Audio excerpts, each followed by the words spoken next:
Hello everyone, hope you all are doing good. So today we are going to discuss the next topic of MEd और ये BEd में भी topic आता है normal probability curve. ये statics का topic है नॉर्मल प्रोबेबिलिटी कर्व। तो एक्चुअल में क्या होता है प्रोबेबिलिटी मतलब वो चीज़ जो बहुत बार अकर करती है, ठीक है, मतलब चांसेस ऑफ अकरिंग जिसके होते हैं उसको बोलते हैं प्रोबेबिलिटी। तो एक्चुअल में नॉर्मल प्रोबेबिलिटी कर्व होता कैसा है, पहले मैं आपको कर्व दिखा देती हूँ। ये होता है नॉर्मल प्रोबेबिलिटी कर्व, इसको हम NPC भी बोलते हैं, नॉर्मल प्रोबेबिलिटी कर्व। ये कर्व आप देख सकते हो, इस तरह का ये कर्व होता है, ठीक है। इसके बारे में हमने पढ़ना है, तो हम पढ़ेंगे अभी normal probability curve. So let's start. पहले तो जे इस कर्व को हम गॉसियन कर्व और कर्व ऑफ एरर भी कहते हैं। क्यों कहते हैं? बिकॉज इस कर्व को किसने डिस्कवर किया था, एक तरह से किसने वर्क किया था इस पर? गॉश एंड लैपलेस ने। गॉश एंड लैपलेस दो ऐसे मतलब लोग थे जिन्होंने वर्कआउट किया था ये नॉर्मल प्रोबेबिलिटी कर्व पर, जिस वजह से इसका नाम रखा गया गॉसियन कर्व या कर्व ऑफ एरर, ठीक है जी। तो इसका काम क्या है नॉर्मल प्रोबेबिलिटी कर्व का? ये हेल्प करता है ट्रांसफॉर्म करने के लिए रॉ स्कोर को स्टैंडर्ड स्कोर में। रॉ स्कोर होता है जो हमने रफ स्केल ले लिया कि हमारे पास कुछ वैल्यूज़ आ गई, तो उसको एक स्टैंडर्डाइज्ड फॉर्म में कन्वर्ट करने के लिए ये NPC normal probability curve use किया जाता है। दूसरा, it helps in understanding percentile ranking off score. Percentile ranking निकालने के लिए भी ये बहुत ज़्यादा यूज़फुल है, और ये यूज़ किया जाता है हाइपोथेसिस टेस्टिंग। हाइपोथेसिस जैसे आप सबको पता है कि हम कोई स्टेटमेंट लेके चलते हैं जो हमें लगता है कि ऐसा हो सकता है, तो उसको क्या है, हम एक प्रोबेबिलिटी कर्व के दौरान प्रूव करते हैं कुछ वैल्यूज़ देकर, जिसको कहते हैं ना रॉ स्कोर। जो हम लेकर चल रहे हैं उसको स्टैंडर्डाइज फॉर्म कि जो एक्चुअल में हमें रिजल्ट मिला, तो उसको हम NPC के थ्रू क्या कर सकते हैं, बता सकते हैं, टेस्ट कर सकते हैं, ठीक है जी। तो ये समझ आ गया एक्चुअल में कि नॉर्मल प्रोबेबिलिटी कर्व होता क्या इन शॉर्ट। फिर ये कर्व के बारे में बताती हूँ। कर्व में कुछ चीज़ें देखने वाली हैं। कहने का ये देखो, स्ट्रेट लाइन आपको दिख रही है, ये क्या है, मोड है, ठीक है, मोड। यही मीडियन है और यही क्या है, मीन है। याद रखना, इसको MD मीडियन कर देना, ठीक है। M mean, M mode and MD median की बात की गई है। तो इसमें क्या है कि तीनों क्या करते हैं, एक ही जगह पे लाई करते हैं, मीन्स सेंटर में लाई करते हैं। और आप यहाँ देख सकते हो कि जो बेस लाइंस होती हैं, एंड की लाइंस होती हैं, कभी भी क्या टच नहीं करती। ये सब चीज़ें आपको पता होनी चाहिए। और एक चीज़ और देखिए कि यहाँ पे जो शेप इधर है, मतलब वन साइड है, वो दूसरी सेम दूसरी साइड है, ठीक है। मतलब कहने का अगर आप इसको फोल्ड भी कर दोगे तो दोनों क्या हो जाएंगे, एक दूसरे की मिरर इमेजेस, क्योंकि जितना एरिया इधर है उतना ही एरिया कितना इधर है। और ये इनकी प्रॉपर्टीज़ में आता है, और अब हम एक एक प्रॉपर्टी करेंगे जिससे आपको समझ आ जाएगा और अच्छे से, ठीक है। उससे पहले करेक्टरिस्टिक्स देखते हैं कुछ। देखो आप देख सकते हो, पहला करेक्टरिस्टिक बेल शेप्ड, ये तो आपको दिख रहा है ना, ये घंटी की तरह बेल शेप्ड है और सिमेट्रिकल है। सिमेट्रिकल मतलब इनके शेप एंड साइज दोनों साइड क्या है, बराबर है, मिरर इमेजेस हैं एक दूसरे के, जितना इधर उतना ही इधर। यूनिमोडल, यूनिमोडल कहने का मतलब कि जैसे कर्व, और इसका एक सिंगल मोड है, आपको बताया ना अभी सिंगल मोड है, तो जिस वजह से हम यूनी मॉडल बोलते हैं इसको। फिर मीन, मीडियन एंड मोड सारे क्या हैं, इक्वल है। ये भी अभी समझाया कि इस पॉइंट पर मीन हो, मीडियन हो, चाहे मोड हो, तीनों क्या हैं, बराबर हैं, ठीक है।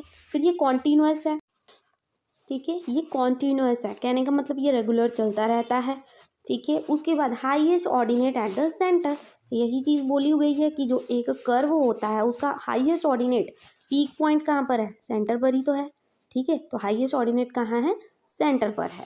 तो इसके बाद अब हम रेंज में थोड़ा सा आपको बता देती हूँ, ये आपको लर्न करनी पड़ेगी, ठीक है। तो जो इसकी रेंज होती है, जो -3 से 3 तक होती है, -3, दिस वन 2 3, मतलब positive side, negative side to positive side. याद रखना, ये जो साइन है वो होती है स्टैंडर्ड डेविएशन। ये साइन किसका है, स्टैंडर्ड डेविएशन का है। और रेंज क्या होती है नॉर्मल प्रोबेबिलिटी कर्व की, -3 टू +3 होती है। और ऐसा हम ग्राफ बनाएंगे। तो अगर आप इस क्वेश्चन इसको सॉल्व करते हो, ये क्वेश्चन कैसे सॉल्व करते हैं ये भी मैं आपको बताऊंगी, बट जब आप क्वेश्चन सॉल्व करते हो तो आपको एक कुछ चीज़ें पता होनी चाहिए कि -1 से लेकर 1 तक उसका डिफरेंस कितना है, ये आपको लर्न करने पड़ेंगे। 68.26%। फिर -2 से लेकर 2 स्टैंडर्ड डेविएशन तक इसकी वैल्यू कितनी है 95.44। फिर -3 से लेकर 3 तक कितनी है 99.73%। तो ये चीज़ें आपको याद होनी चाहिए, ठीक है, क्योंकि ये बहुत ज़्यादा इम्पॉर्टेंट है। ये आंसर जब आपका आता है ना कि मतलब -1 और 1 के बीच में जब आपका आंसर आया तो कितने परसेंट होगा 68.26। -2 और 2 के बीच में आंसर आया तो क्या होगा आपका 95.44%। -3 और 3 के बीच में आया तो आंसर आएगा 99.73%। ठीक है जी, ये रेंजेस होती हैं। फिर उसके बाद प्रॉपर्टीज़ करेंगे। प्रोबेबिलिटी जैसे आपको बता दिया कि क्या होती है, प्रोबेबिलिटी होती है चांसेस ऑफ अपेयरिंग, कोई चीज़ अपीयर कर रही है बार बार। जैसे आपको बताया था हम क्यूब के साथ खेलते हैं, ठीक है, क्यूब जो डाइस होती है उसके 6 पार्ट्स होते हैं। तो हमने बोला कि कितनी बार आपके पास 2 आया, तो 2 आने का चांसेस एक ही होती है, तो 1 होगा तो उसकी प्रोबेबिलिटी कितनी होगी 1/6। प्रोबेबिलिटी तो मैथमेटिक्स में कॉमन है, ठीक है जी। तो उसके बाद नॉर्मल प्रोबेबिलिटी का डेफिनेशन अगर आपको लिखनी है तो वो क्या होती है, इक्वल डिस्ट्रीब्यूशन होती है स्कोर्स की on either side of the mean perfect bell shape without touching the base line. ये हमने अभी बनाया था कि बेस लाइन टच नहीं करनी, और एक सिंगल क्या है इसका मोड होता है, इक्वल डिस्ट्रीब्यूशन होती है, जो फर्स्ट साइड है सेम बराबर दूसरी साइड होती है और बेस लाइन कभी भी टच नहीं करती, ठीक है। जैसे कि आप किस चीज़ की प्रोबेबिलिटी निकाल सकते हो, किसी भी चीज़ की, किसी की हाइट को लेकर, वेट को लेकर, स्ट्रेंथ को लेकर, ये क्या होती है एक नॉर्मल प्रोबेबिलिटी कर्व आपको दे देती है जब आपके पास वैल्यूज़ होती हैं, ठीक है। अब हम एक एक प्रॉपर्टी करेंगे जो हम शॉर्ट में अभी पढ़ी थी। पहली प्रॉपर्टी कि जो नॉर्मल कर्व होता है वो क्या होता है, सिमेट्रिक होता है। सिमेट्री का मतलब क्या होता है कि सेम शेप और साइज होता है, जो एक साइड पे उसकी साइज शेप है दूसरी साइड पे भी क्या होगी, सेम होगी। एक दूसरे से क्या होते हैं, वो मिरर इमेजेस होते हैं, याद रखना। अगर आप इसको फोल्ड भी कर दोगे ना मिड से, अगर आप इस चीज़ को फोल्ड भी कर दोगे तो दोनों भी क्या होंगे, बराबर होंगे, ठीक है। ये है पहली प्रॉपर्टी कि वो सिमेट्रिकल होता है। दूसरी प्रॉपर्टी यूनिमोडल, कहने का मतलब एक सिंगल मोड होता है, ये आप सबको पता है, जिस वजह से इसको यूनिमोडल बोला जाता है। फिर मीन मीडियन मोड कोइंसाइड करते हैं, मतलब तीनों ही क्या है, बराबर है। मीन हो चाहे मीडियन हो चाहे मोड हो, तीनों क्या है, बराबर है बेस लाइन में। ये आपके पास कर्व है, तीनों क्या है, बराबर, यही मीन है, यही मोड है, यही मीडियन है। फिर आते हैं नेक्स्ट प्रॉपर्टी पे। नेक्स्ट प्रॉपर्टी क्या है कि maximum ordinate occur at the centre. ये आपको पता ही है कि पीक पॉइंट कहाँ पे है, सेंटर पे है, तो मैक्सिमम ऑर्डिनेट कहाँ पे आएगा, सेंटर पे आएगा, मतलब हाईएस्ट पॉइंट कहाँ पे है, सेंटर पर है इसका।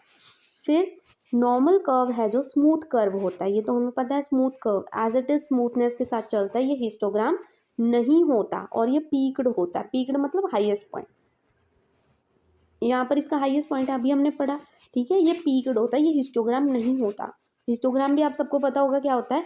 हिस्टोग्राम जब हम ऐसे बार ग्राफ की तरह इसको बनाते हैं इसको हिस्टोग्राम बोलते हैं, क्योंकि ये हिस्टोग्राम नहीं है, ये क्या है, एक स्मूथ कर्व है, ठीक है। फिर बाइलेटरल है, ये बाइलेटरल क्यों है, क्योंकि देखो जो 50% of area curve left side पे लाई करता है और 50% कहाँ पे, राइट साइड लाई करता है। तो ये देखो 50% तो ये हो गया, 50% इधर हो गया, तभी जाके 100% कर्व बनता है हमारे पास, कि मतलब लेफ्ट साइड जो है वो राइट साइड के बराबर है और दो एरियाज हैं, मतलब बाइलेटरल है दो साइड, कि अगर 50% लेफ्ट साइड है तो 50% राइट साइड वो लाई करता है।